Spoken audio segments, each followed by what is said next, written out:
Good morning. Your Excellency, the President of the Republic of Lithuania, Your Excellency, the Minister of Foreign Affairs of Lithuania, dear Secretary of Energy of the United States of America, dear Director General for Energy of the European Commission, dear Minister of Energy of Lithuania, dear Ministers, Your Excellencies, Ambassadors, distinguished guests. Welcome to Vilnius, Lithuania. It is my big privilege today to announce the opening of the second Ministerial of Partnership for Transatlantic Energy Cooperation, which for the first time takes place in Europe. I'm very proud that it takes place in my town, Vilnius. I hope you had some time yesterday to see the beautiful colors of October in Vilnius. Also, you hopefully already had a chance to mingle around and meet your counterparts during yesterday's evening reception and are all ready for the productive today's discussions. Just a few words about myself. My name is Linas Linkevičius. I am the Vice Minister of Energy of Lithuania. In fact, it is my first time in such a role, but it is never too late to learn new things. So it is a big honor for me today to be your guide through the opening part of the event. Just before starting, a small remark that we will have English as a working language during today's event. Distinguished guests, before we dive into deep discussions on the specific energy issues, please allow me to welcome onto the stage for the opening remarks the host of the event, His Excellency, the President of the Republic of Lithuania, Gitanas Nausėda. Dear President, the floor is yours.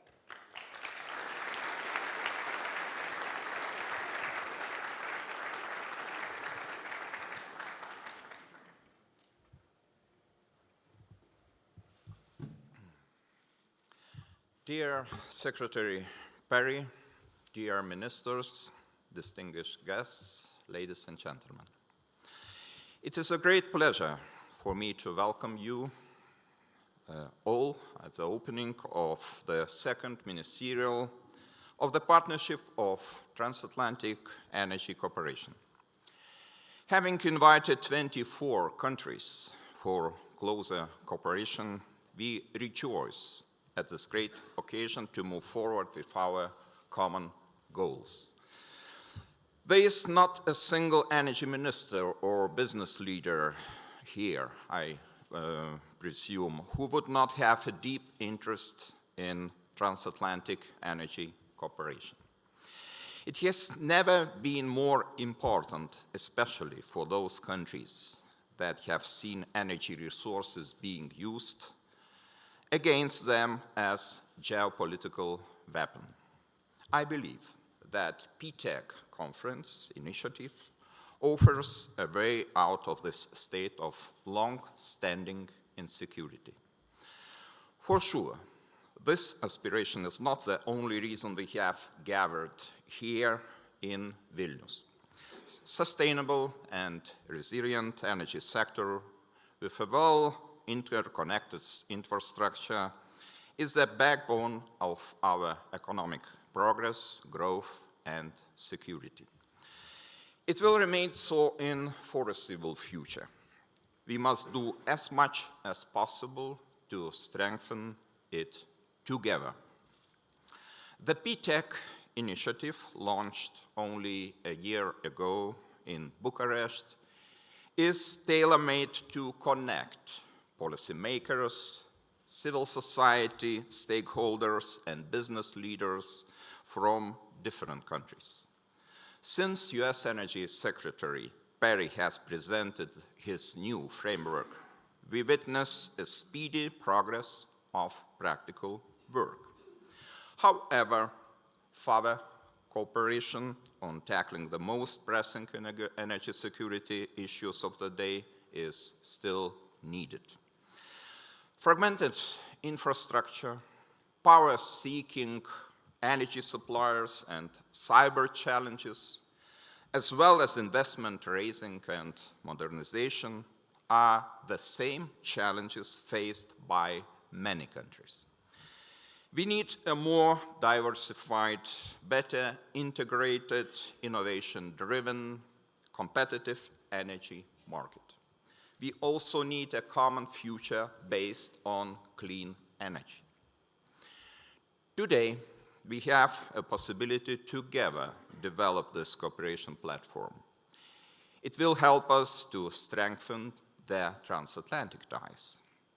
It will help us to implement European energy and climate goals, thereby creating a sustainable single European energy market. We will also be able to identify strategic projects in the energy sector and to explore financing options to get the best results from P-TEC. We will also have to facilitate the exchange of technology and best practices. The European Union, United States Energy Council will also benefit from P-TEC initiative, for we seek the same goals.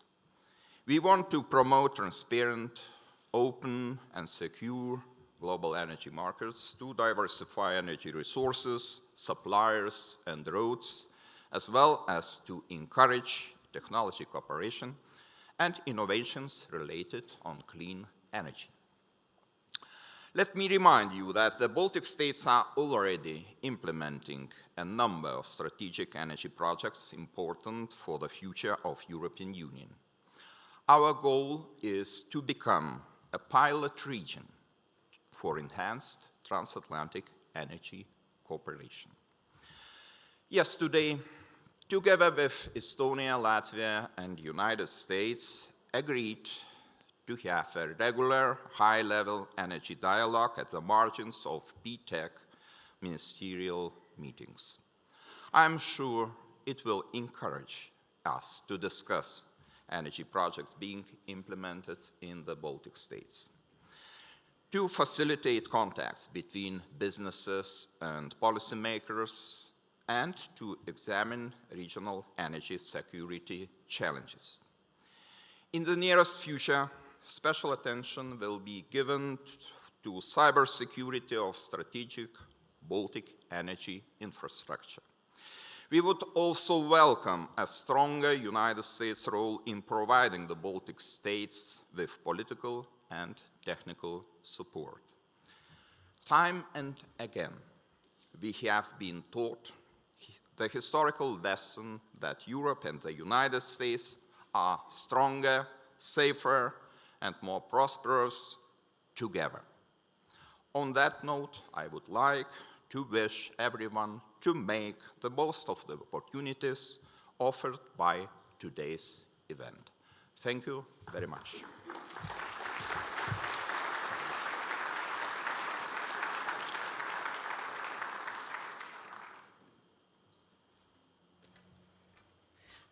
Thank you, Mr. President.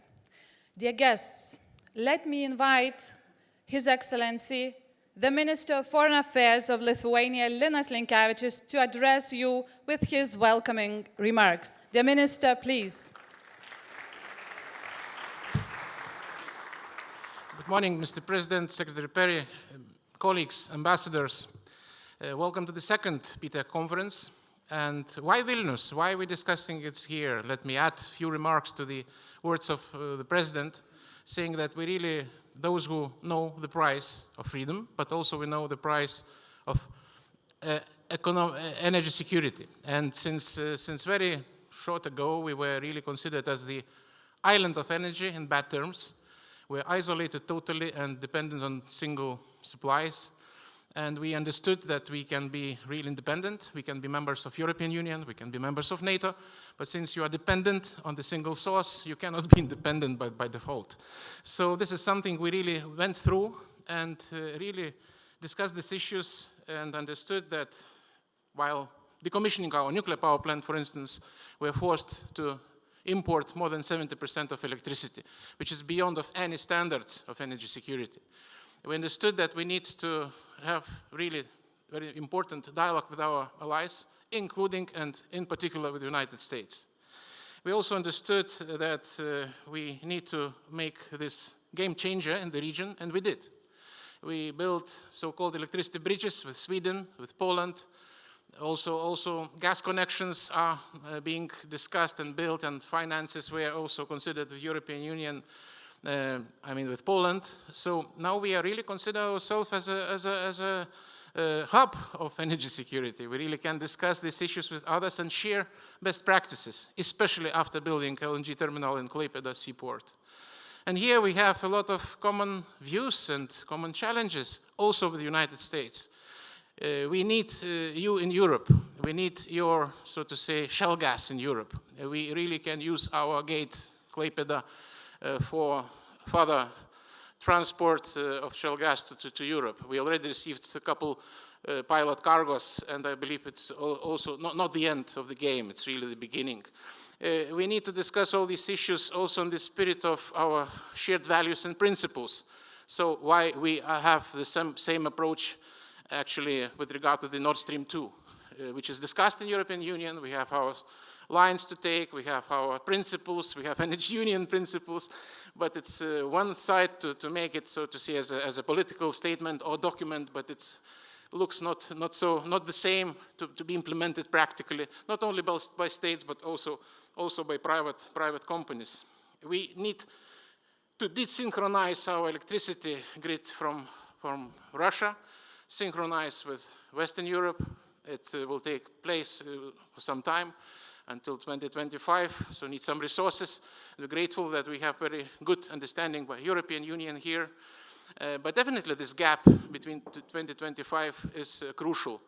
So we need assistance, and very valuable assistance from the United States also to discuss and also to implement policies of counter-cyber activities, which was agreed upon yesterday. In general, I have to say that we are very strong transatlantists, and we really believe in that. We understand that the strength of Euro-Atlantic community very important for common, not just security, defense, but also energy. I believe time will come for trade, not the best time for the trade today, but it will come. For climate change, let me mention also very important to discuss these issues. And energy, in particular energy, when we're discussing during P-TEC conferences, is something which unites us and makes our dialogue even more meaningful. I hope we will discuss also policy of unsafe nuclear power plants, which is being built in our neighborhood. And this is not just about our headache or the headache of our region, it's about precedent, how we will treat nuclear power installations in the neighborhood, what are the principles, standards to be followed, what will be our approach, and what would be our impact and influence into this, which is not always, well, depends on our, so to say, responsibility. Many issues. So before we will dive into the discussion, as it was said by my moderator, let me wish you really the fruitful conference. Let me thank for the partnership, transatlantic partnership, and let me also, well, invite all of you to be frank, candid, open as always. It's exactly what these conferences are for. So thank you very much. Thank you, Minister. Now, we are going to have 3 distinguished guests to deliver their keynote speeches for the audience. Ladies and gentlemen, please allow me to introduce the first speaker, Ms. Ditte Juul Jorgensen, the Director General for Energy of the European Commission. Ms. Jorgensen, the floor is yours.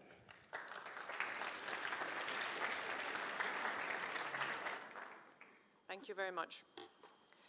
Mr. President, Mr. Secretary, Ministers, ladies and gentlemen, it's a great honor to be here in Vilnius today at this ministerial meeting and have a first-hand experience and insight into the close cooperation that we have between the European Union and the United States, and that our member states have between each other and together with the United States.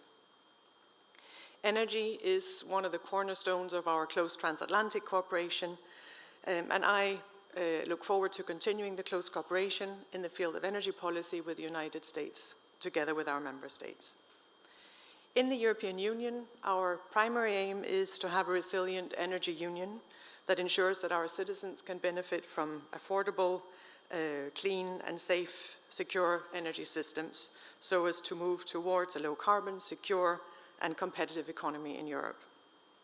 In order to do that, we have to enhance our energy security, we have to integrate our energy infrastructure across Europe, we have to diversify our energy sources, we have to diversify our supply routes, and we have to pursue our long-term decarbonization goals through an increased energy efficiency and through more renewable energy in the European Union.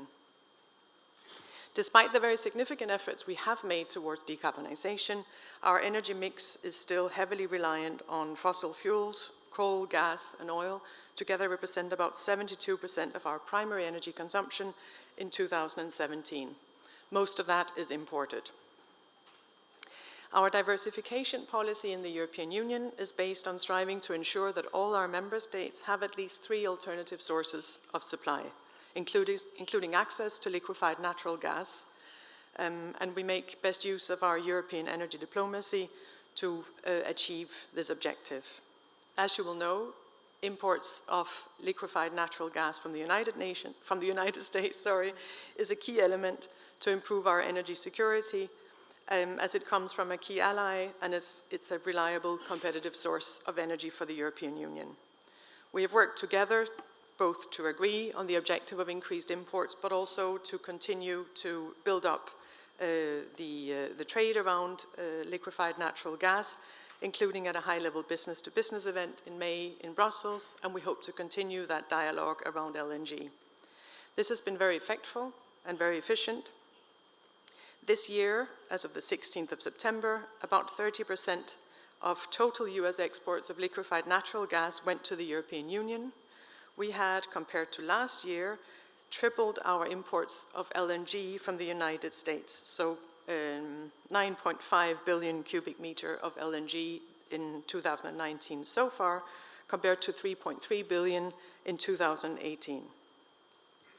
One of the tools we have been using are regional workshops throughout Europe. We've had several, and we have a 4th planned before the end of the year in Poland. One of the key aspects of the energy union is energy security, and that can only be achieved through diversification, solidarity, and trust within the European Union. What you will see as a result of the work that has been carried out over the last 10-year period is that we are in a very different situation compared to 2009 when the gas crisis occurred. Both the European Union and our Central and Eastern European member states, including here in the Baltic region, are much better prepared and more coordinated so as to be ready. We have more tools at our disposal to make sure that we are ready. For example, we have adopted a gas security of supply regulation in 2017, which relies on regional coordination and cooperation for crisis prevention and mitigation, and it has also introduced a number of solidarity mechanisms that we can rely on. There's also more transparency. We adopted also in 2017 a decision on intergovernmental agreements, which ensures that all agreements with third countries, between member states and third countries, are notified to the European Commission and assessed ex ante for consistency with European law. This has also improved transparency of gas supply contracts, and it allows European member states to better assess the supply risks and to better prepare for potentially tighter gas supply situations that may result. As I said, the work within regions in the European Union is a very important element of the energy union and of our work towards energy security. The regional cooperation in the Baltic region is probably one of the foremost examples, if not the foremost example, through the Baltic Energy Market Interconnection Plan, or BEMIP as it's called. This has been key in ending the long-standing energy isolation of the Baltic states. As our host mentioned, the Baltic countries and Lithuania are no longer an island in energy terms, but better interconnected and better prepared. One of the key initiatives in this context is, of course, the synchronization of the Baltic electricity system with that of the European Union. And as I have been saying to several of you these past days, this is not just a Baltic project, it's a European project that we stand fully behind and support. BEMIP has to some extent served as a benchmark for similar regional initiatives in other parts of Europe, such as CESEC, the Central, Eastern, South Europe gas connectivity, which covers both EU member states as well as countries in the Western Balkans, Moldova and Ukraine. Also, this regional cooperation has been successful in increasing the interconnection and thereby energy security and diversification for the countries in that region. We continue to strongly support the regional cooperation as part of the Energy Union. One of the important elements in our Energy Union work is work on projects of common interest, some of which will benefit from funding from the Connecting Europe facility. We have a PCI list, projects of common interest list, that was issued 2 years ago and which ensures north-south priority gas corridors and interconnections between Poland, Slovakia, Czech Republic and Hungary, just to mention some of them. All of these projects focus on interconnection and energy security in the Central and Eastern European region. We have a new list of projects of common interest under preparation. We had a very good meeting on Friday to reach agreement on such a list, and it should hopefully be published before the end of the year. When we talk of energy security, we also have to think of cybersecurity and the digitalization both of our economy and of our energy systems. Within the Energy Union and within the European Union, we intend to work closely together also on cybersecurity as an aspect of the Energy Union and of our security. So to conclude, we've come a long way within the European Energy Union on energy security over the past few years. In 2014, 6 of our member states did not have potential access to at least 3 different sources of gas. Today, after completion of a number of infrastructure projects, including reverse flows, only 3 member states would have access to less than 3, and that number will of course increase as we go ahead with the projects that we have identified and the objectives that we have set ourselves. The improved diversification in our energy supply has also helped decrease prices. Together with energy efficiency improvements, this has led to a lower EU energy import bill, and hopefully that is a trend that will continue. I look forward to listening to the discussions here today. I look forward to getting an understanding of the projects that are under consideration as part of today's meeting. Together with European member states, we will engage to make sure that projects complement and work together with the objectives we have set ourselves in the European Union and align well with the European legal framework.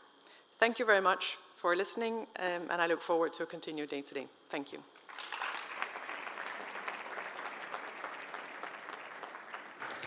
Thank you, dear Director General.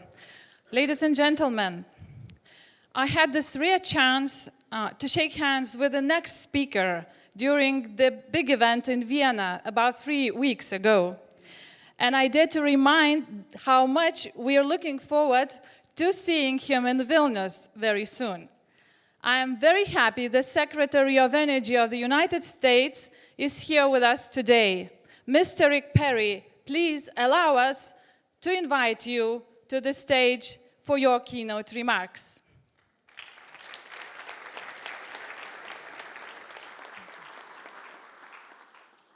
Thank you very much.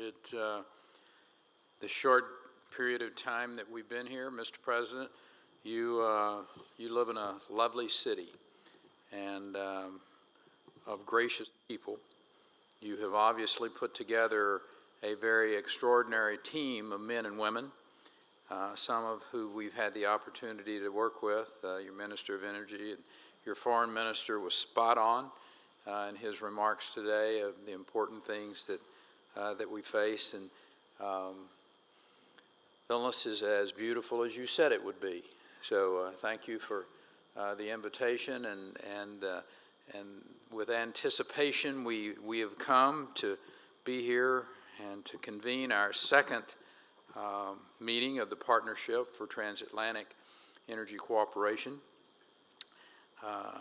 consisting of proud and free, independent nations across Central and Eastern Europe. Most of these nations, Mr.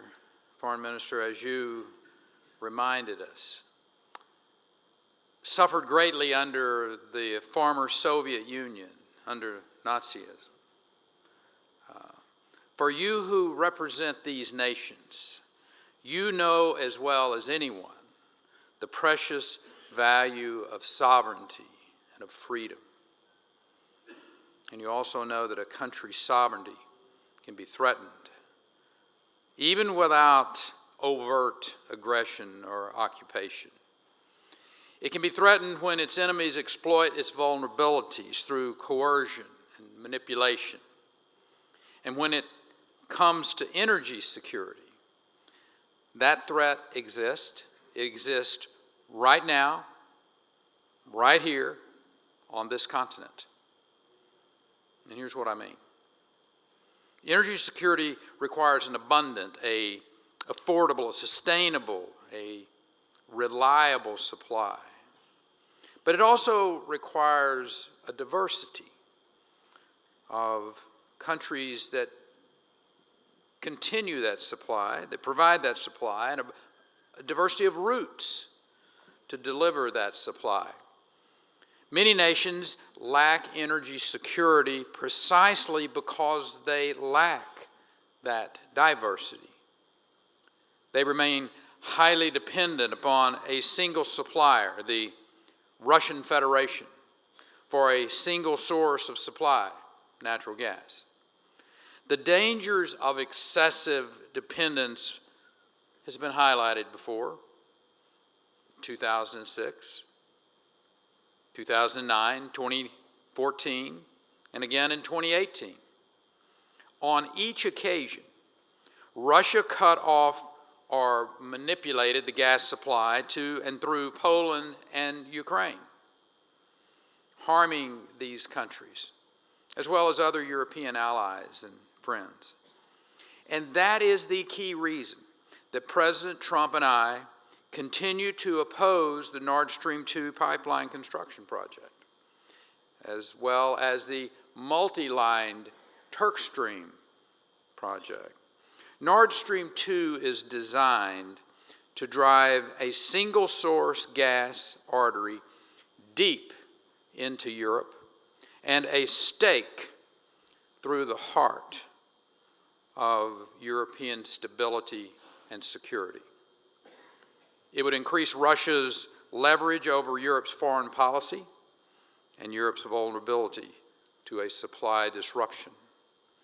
Along with a Turk Stream pipeline, it would enable Moscow to end gas transit through Ukraine by the close of the decade.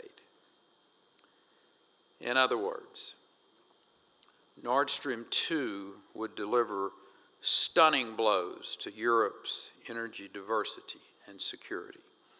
It would transport a single source supply from a single country providing that supply, using a single route to deliver that supply in a way that exploits dependent nations, bending them to Moscow's will as much as anything else. It was the need for energy diversity and security which led me last September at the 3Cs Summit in Bucharest to announce the creation of P-TEC. And it is the one reason the Trump administration stands firmly behind the 3Cs initiative. The premise of P-TEC is really rather simple. By strengthening their own energy security, countries across the continent can bolster their national security and further their economic security. And one way of strengthening their energy security is by increasing their energy security and diversity. Speaking for my own country, we're ready, we're willing, we're able to help other nations increase that diversity by expanding your energy choices. As I've stated many times, through a cascade of innovations and technology, the United States is providing energy more abundantly, more affordably, more cleanly, more efficiently, and I might add from a wider range of resources than anyone ever thought possible. As a result, we now export our LNG to 36 countries on 5 continents. obviously Europe being one of the main ones, which became the #1 destination for U.S. LNG during the first half of 2019. We're about to become a net energy exporter as well. We offer unprecedented energy choices for the world, especially for our trading partners and our allies. So for those countries, the choice means this. If they were restricted to just one source for their energy needs, they're restricted no more. And so we offer not just LNG, but our civil nuclear capabilities, other technologies. It means that if they were bound to just one nation for those needs, they are bound no more. We offer ourselves as a competitive alternative to the Russian Federation. It means that if they were compelled to depend on just one energy route for their needs, they're compelled no more. And so we support multiple routes to deliver energy across Europe. Along with energy choice, we support free and open markets, the rule of law, the sanctity of contracts. We uphold the transparency of energy deals. We oppose using energy to coerce any country, and we remain a rock-solid, reliable supplier of every fuel that we provide. And now, I'd like to announce 2 initiatives to help further advance energy security. First, I would like to announce our intent to form 4 key working groups among P-TEC member nations. One group will focus on energy efficiency and on renewables, as I was sharing with the Director General, that my home state of Texas is now the most developed wind energy state in the nation. Texas produces more wind energy than all but 5 countries. I hope that you all were as surprised to hear that as she was. But that's the beauty of what we're working on here, of being able to give these alternatives, to break up some stereotypes, if you will. And I think we have that potential here, the partnerships that are going to be, to come from this. And let me talk about the second group that we were talking about putting together, co-chaired by Romania. Will promote nuclear energy, including innovative technologies like advanced nuclear and small modular reactors. As a matter of fact, on October the 21st, the invitation, I hope, is on many of your tables, if not at least on your mind now. I'm talking to you about it. There will be a small modular reactor conference in Brussels, and I hope to have a delegation from each of your countries to be there to talk about this, I think, transitional technology that is going to allow for the use of nuclear energy in a substantially safer, more economical way, and to really change the landscape to help the countries who are very serious about reducing the emissions. This is the way to walk the walk, not just talk the talk. The third group, co-chaired by Poland, will focus on security of fuel supply, especially regarding pipelines. They're doing some fabulous work between Poland, Ukraine to interconnect those two countries and to see some great opportunities for flexibility and diversity in that part of the European community. And the final group, co-chaired by Lithuania, Mr. President, will seek to improve critical infrastructure protection. We had a great meeting with your very capable energy minister yesterday about the cybersecurity challenges that we have, and working together with he and his group.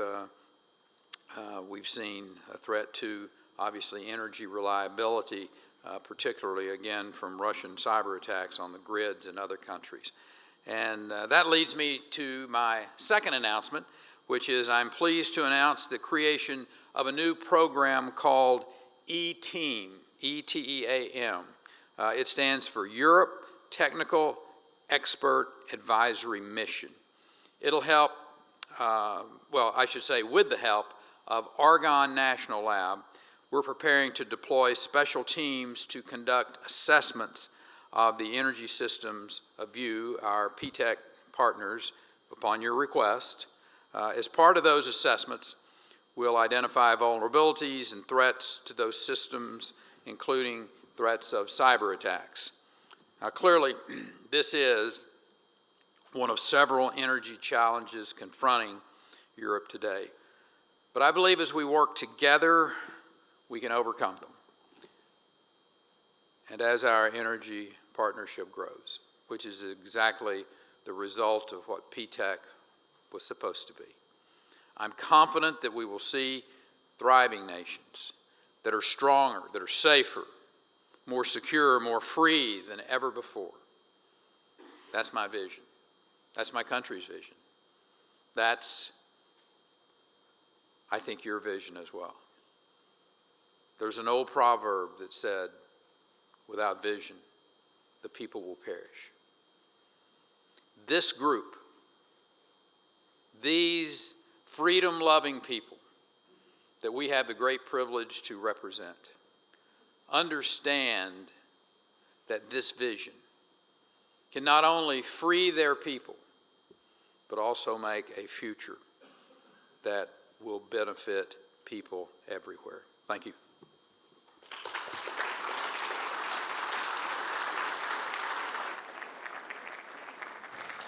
Thank you, the Secretary. Dear guests, at this moment, His Excellency, the President of the Republic of Lithuania, has to leave. So, thank you, dear President, once again.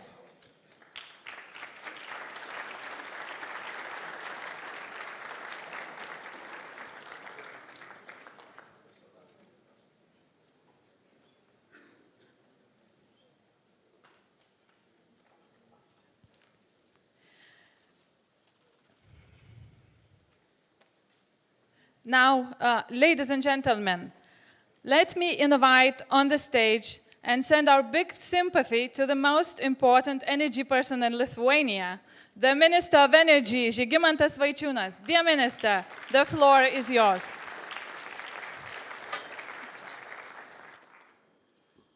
Your Excellency Rick Perry, ministers, ladies and gentlemen, distinguished guests, this is a real pleasure to host the second ministerial for the P-TEC, for Partnership for Transatlantic Energy Cooperation.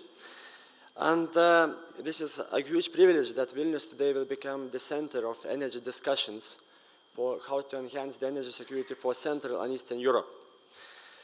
I was thinking to say very concretely that today we have to focus with the efforts of the European Commission, member states and US delegates to focus on the very concrete and practical instruments. But this, my message now, is without the essence, because Rick Perry said very clearly, two announcements, and this is very practical for us today, how we will see these developments in the region, and it makes very sure that we are not talking about only the political ideas, we are talking about very clear, practical ways forward, how to ensure the bigger energy security for the region. We see that since the end of the Cold War, the United States has always been strongly supportive of Central and Eastern European states and their international aspirations. The US support and attention has been particularly visible concerning aspiration for greater energy security. However, today transatlantic energy cooperation is going through its renaissance. We can see good examples of cooperation between the US and Central and Eastern Europe, both on bilateral and regional levels. One of such good example could be a trilateral cooperation between the US, Poland, and Ukraine, aimed at providing Ukraine with additional energy security and sustained diversification. This energy renaissance has been achieved partly because of the EU has made wise decisions to demonopolize and diversify its markets. European Commission clear strategy as a whole and energy union in particular has been breakthrough in European energy sector. 5 years on, efforts to deliver on those priorities have brought tangible results. We are talking about the interconnected energy markets, we are talking about the infrastructure, EU legislation to ensure that pipelines with third countries comply with EU gas rules. Also, increasing amount of renewable energy and financial mechanisms. In the next decade, strategic vision of the European Union is going to remain the same, to pursue a prosperous, modern, competitive and climate-neutral European economy. This has already been stated by Ursula von der Leyen, the upcoming President of the European Commission.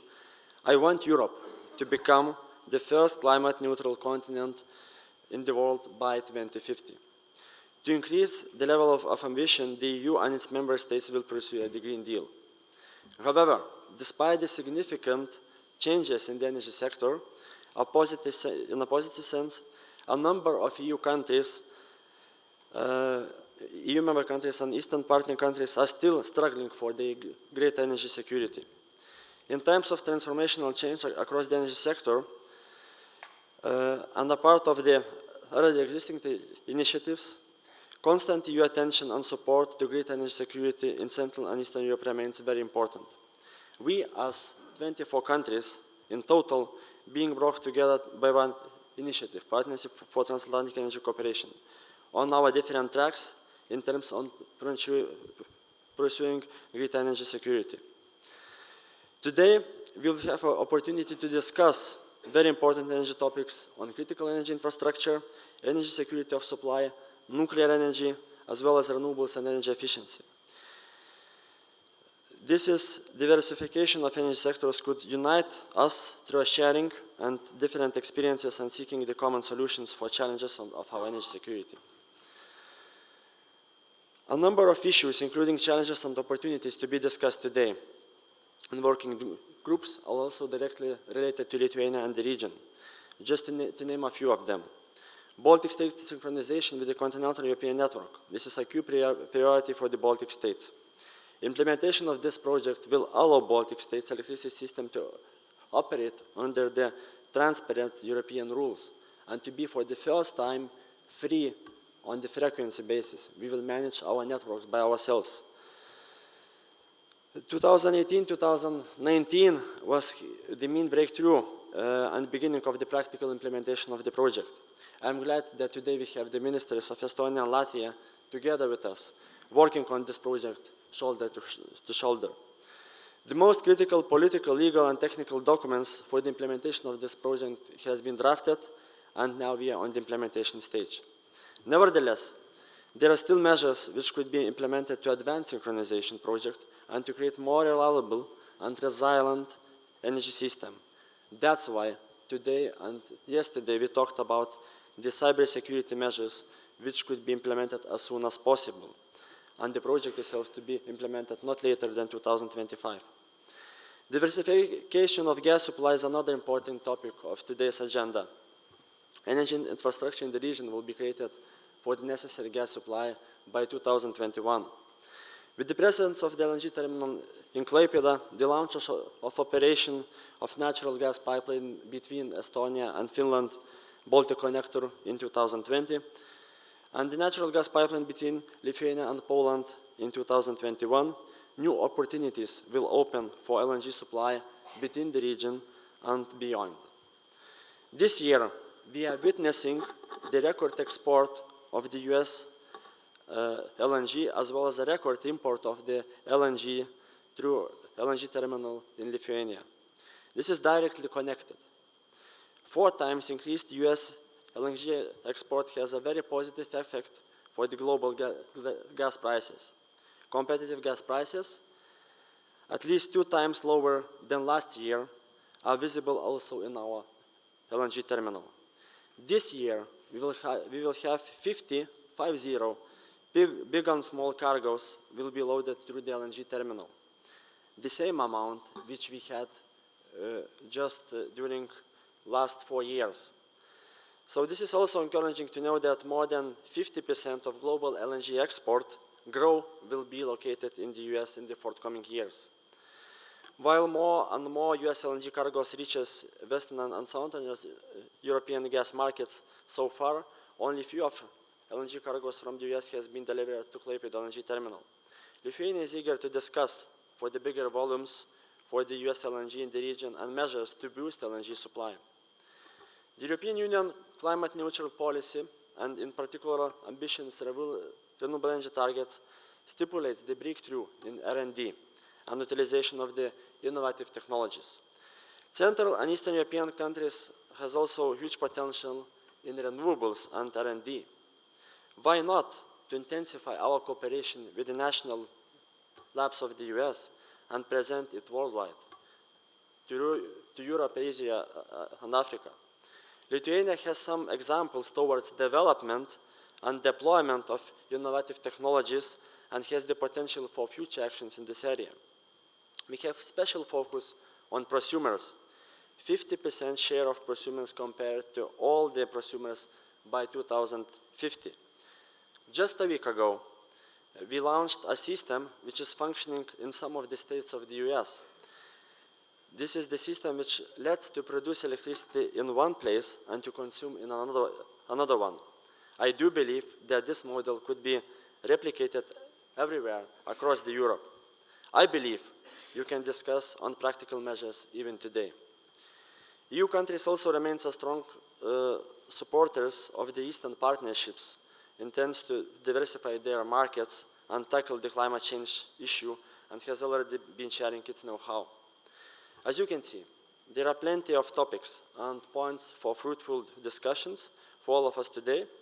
I encourage you to make all the best of it and to use this opportunity.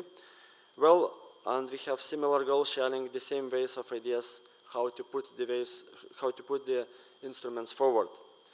Today we have a huge task in front of us, and this is, first, to make the P-TEC cooperation as practical as possible with concrete action plans in 4 working groups. Second, to discuss not only classical energy topics while witnessing the renaissance of the US and European Union relations in the energy sector, but also to concentrate on R&D, innovations, and renewables. Thirdly, to empower this cooperation to our Eastern partners. Once again, I would like to stress that it was an honor for us to be the part of making this event happen in Lithuania, and thank the US Secretary Perry for this initiative. Thank you for attention. I will leave you with the legitimate expectation and concentrated cooperation solutions in all the sessions, in all the working groups. Thank you. Thank you, Minister. Dear guests, we have now finished the opening part of the conference, and we'll have 4 thematic sessions. We will finish today's meeting with the closing remarks